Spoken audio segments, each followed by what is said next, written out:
my name is Jamie Rue and I bought a whole bunch of books, so I'm going to share them with you. So I bought a whole bunch of books in January, but I didn't really get to share them because I was waiting for all of them to get to my house, and so now this is a collective haul of all the things that I've bought throughout January because I did not buy all of these at once. Most of these are from the library. First I have The Green Book by, does this even have an author? By Elizabeth Rogers and Thomas M. Costigan? Yeah, this is an environmental awareness book, and apparently it was a New York Times bestseller. I don't know how, but I got this because it was 34 cents at my library. The cover's pretty, it's a nice color. Why not own an environment book? Oh, that fell behind my bed. Okay, I have to go get that. Crisis averted. Next, I have Grapes of Wrath by John Steinbeck, and this was given to me by a friend of mine. John Steinbeck is one of the great American authors. Grapes of Wrath is one of the great American books, and apparently, according to someone I know, it wasn't a very good book. I, however, am looking forward to reading it. It's a classic book. If you don't know what it's about, then go look it up, because it's a classic, so you should know what it's about. I don't feel like going into it. Next, I have Long Live the King by Faye Weldon. I can't pronounce things. And this is the second book in a series that I do not own. The first book is called Habits of the House, and I don't own that book, which means I haven't read that book, which means I can't read this book. The cover is nice, and the side is all pretty. Half of my books are bought because they look nice. Next, I have Hamlet by William Shakespeare. Also, if you do not know what this is, good luck in the world of literature. Possibly go look this one up too. There are several crash course episodes on this book if you want to know more about it. But you should know about Hamlet. Should have at least heard the name. I also got this at my library. Also for 50 cents. Spine's kind of messed up, but besides that, it's in nice condition. Next I have The Kite Runner, and I cannot for the love of life pronounce the name of this author.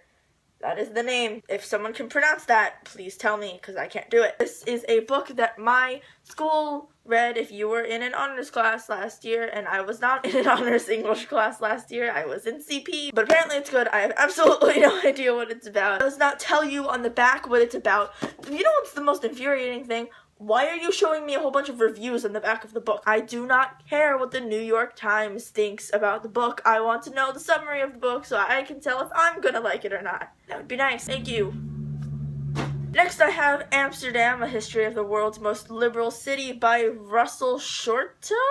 I'm assuming that's how you pronounce your name because there's no other way to pronounce that. It's a book about Amsterdam. Also bought it at my library. This was $1, and I've developed a love for Amsterdam mostly because of that book, that blue one right there. I'm one of those people interested in Amsterdam because of The Fault in Our Stars, but Amsterdam is actually a really pretty city, and I want to know more about it, and if I ever have to read a nonfiction book, this will be what I pick up, but most likely, until that happens, this is staying on my bookshelf, just so I can say that I own a book that is not fiction.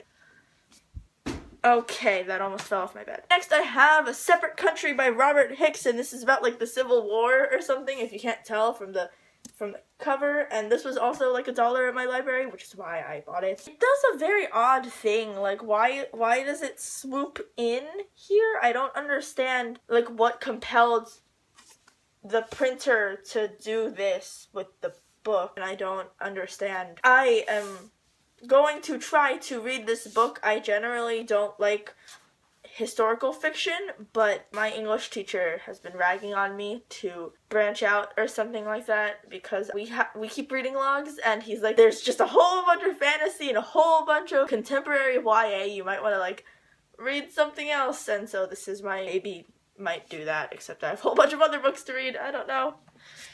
Next I have Something Borrowed by Emily Griffin, and this is a book that was made into a movie, and I've seen the movie. From the movie, I can tell that it is a book about a girl who sleeps with the fiance of her best friend who she's had a crush on since law school, and she breaks apart an engagement or something. I don't know.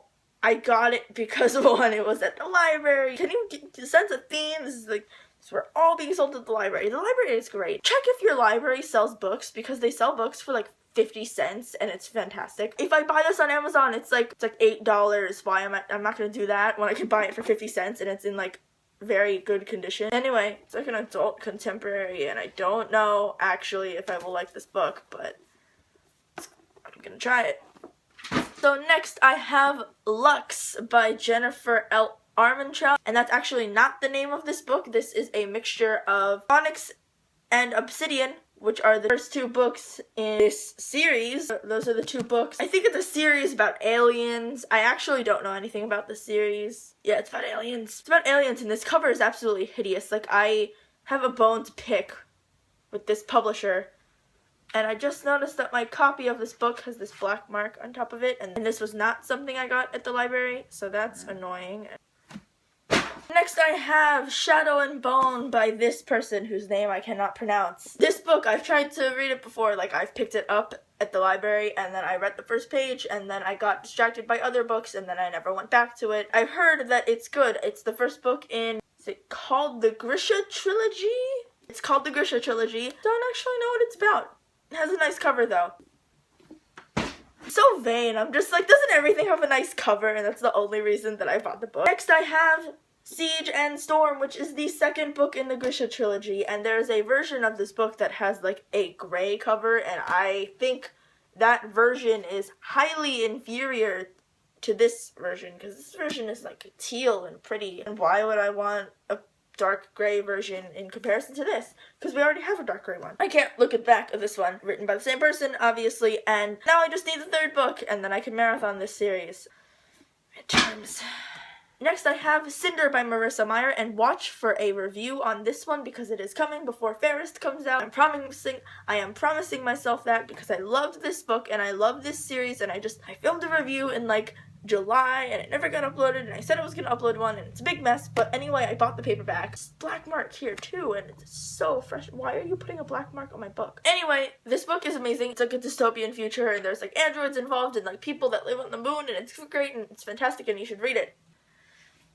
Next, I have Birth of a Killer, which is the first book in the Larton Creepsley series, and I have read this book before. I've read the entire Darren Shan series. Darren Shan. I normally say Darren Shan, but I've heard Darren Shan. I don't know how to pronounce his name. Someone tell me. This is the prequel series about a character in the Darren Shan series named Larton Creepsley, and Larton Creepsley is a vampire. It's a vampire series. And it's fantastic, and this tells Larton Creepsley's story, which I think, personally, is like a million times better than the Darren Shan series, because Larton Creepsley is the total bae. This is the creepiest cover, by the way. So for a long time, I didn't read the Darren Shan series because, like, the covers, like, creeped me out, and the only reason that I didn't read those books, if the covers had not creeped me out, I totally would have read them. I would have been completely open to it. Darren Shan's covers, while they were horrifying, fit the genre because it's a horror series, but then there are those books that just have faces on them, like poorly photoshopped, and I'm like, why? Anyway, good book, good series, you should read it. Next, I have Reboot by Amy Tintera, and this is about like people who die and they come back as things called reboots. I don't know exactly anything about this novel. I heard it was good. It's the first in a series. There's a second one. I think there might be a third one coming out. I'm not sure. So that was the end of the mess of books that I bought. Sorry if that was horribly boring. Sorry if that was obscenely long. If you liked any of those books when you read them, then let me know and I'll put them near the top of my to-read list. And if you have any books that you'd like to recommend to me to buy, then that'd be really cool, even though I have like a million books to buy and read. If you liked my awkward rambling about books in this video, then please like the video and possibly subscribe if you want to see more of this stuff. And if you didn't like the video, then I'm really sorry, but like, thanks for staying till the end, because this was very boring otherwise. Like, why are you here if you didn't like the video? I'm gonna go do homework now. Bye!